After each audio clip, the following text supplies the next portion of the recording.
Assalamualaikum warahmatullahi wabarakatuh. Perkenalkan, nama saya Dita Dewi Febriani dari Fakultas Ekonomi dan Bisnis, jurusan Manajemen. Di sini saya akan mempresentasikan hasil penelitian saya dengan judul Analisis Perbedaan Harga Saham Antara Sebelum dan Sesudah Pandemi COVID-19. Studi kasus pada subsektor keuangan, hotel dan pariwisata, transportasi, farmasi, dan retail yang terdaftar di Bursa Efek Indonesia. Pada era globalisasi, persaingan dunia bisnis makin pesat. Pada era ini, banyak perusahaan yang mengalami naik turun perekonomiannya, dan hal ini akan memberikan dampak negatif bagi perusahaan.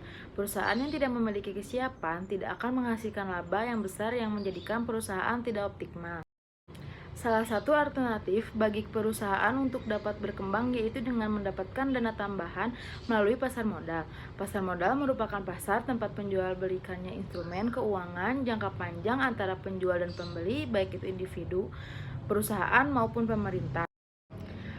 Peranan penting dalam mempelajari pergerakan pasar bagi investor adalah dengan melihat pergerakan harga saham.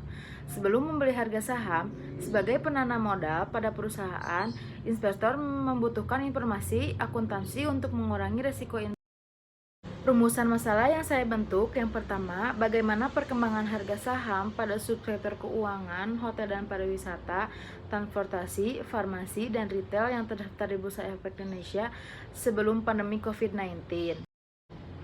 Yang kedua, bagaimana perkembangan harga saham pada subsektor keuangan, hotel dan pariwisata, transportasi, farmasi, dan retail yang terdaftar di Bursa Efek Indonesia sesudah pandemi COVID-19. Yang ketiga, apakah terdaftar perbedaan harga saham pada subsektor keuangan, hotel dan pariwisata, transportasi, farmasi, dan retail yang terdaftar di Bursa Efek Indonesia sebelum dan sesudah pandemi COVID-19. Lalu di sini metode penelitian yang saya gunakan menggunakan deskriptif kuantitatif.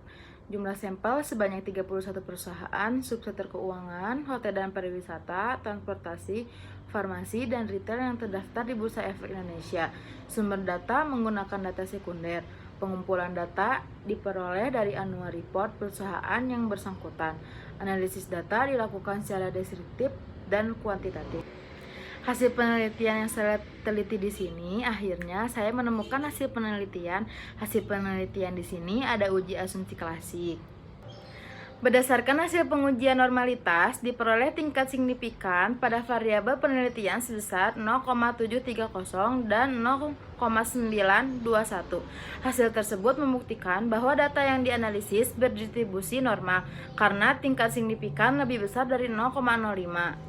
Dikarenakan pada hasil uji normalitas, sampel penelitian dinyatakan berdistribusi normal, maka digunakan pilot sample to test untuk menguji hipotesis.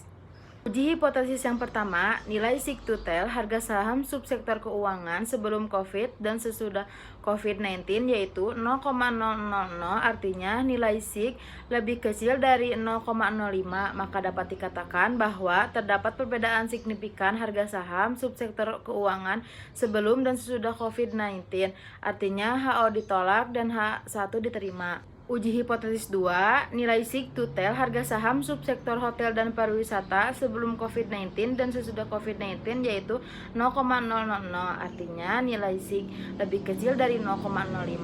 Maka dapat dikatakan bahwa terdapat perbedaan signifikan harga saham subsektor hotel dan pariwisata sebelum dan sesudah COVID-19, artinya HO ditolak dan H2 diterima. Uji hipotesis 3, nilai SIG-to-TEL harga subsektor transportasi sebelum COVID-19 dan sesudah COVID-19 yaitu 0,017, artinya nilai SIG lebih kecil 0,05. Maka dapat dikatakan bahwa terdapat perbedaan signifikan harga saham subsektor transportasi sebelum dan sesudah COVID-19, artinya HO ditolak dan H3 diterima. Uji hipotesis 4, nilai SIG-to-TEL harga subsektor farmasi sebelum COVID-19 dan sesudah COVID-19 yaitu 0,000, artinya nilai SIG lebih kecil dari 0,05.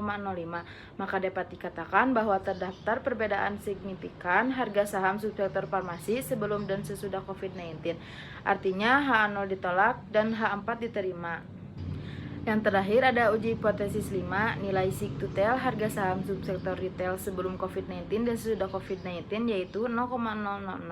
Artinya nilai SIG lebih kecil dari 0,05. Maka dapat dikatakan bahwa terdapat perbedaan signifikan harga saham subsektor retail sebelum dan sesudah COVID-19. Artinya H0 ditolak dan H5 diterima. Maka dapat ditarik kesimpulan yang pertama, perkembangan harga saham pada subsektor keuangan, hotel dan pariwisata, transportasi, dan retail mengalami fluktuasi yang cenderung menurun antara sebelum dan sesudah pandemi COVID-19, sedangkan hanya harga saham pada subsektor farmasi yang mengalami fluktuasi yang cenderung meningkat antara sebelum dan sesudah pandemi COVID-19. Hal ini merupakan imbas dari adanya penyebaran COVID-19 di Indonesia. Yang kedua, secara umum terdapat perbedaan signifikan antara harga saham pada subsektor keuangan, hotel dan pariwisata, transportasi, farmasi, dan retail sebelum dan sesudah pandemi COVID-19. Hal tersebut diperoleh dari pengujian hipotesis menggunakan pilot sample to test. Terima kasih atas perhatiannya. Wabillahi taufiq wal hidayah. Wassalamualaikum warahmatullahi wabarakatuh.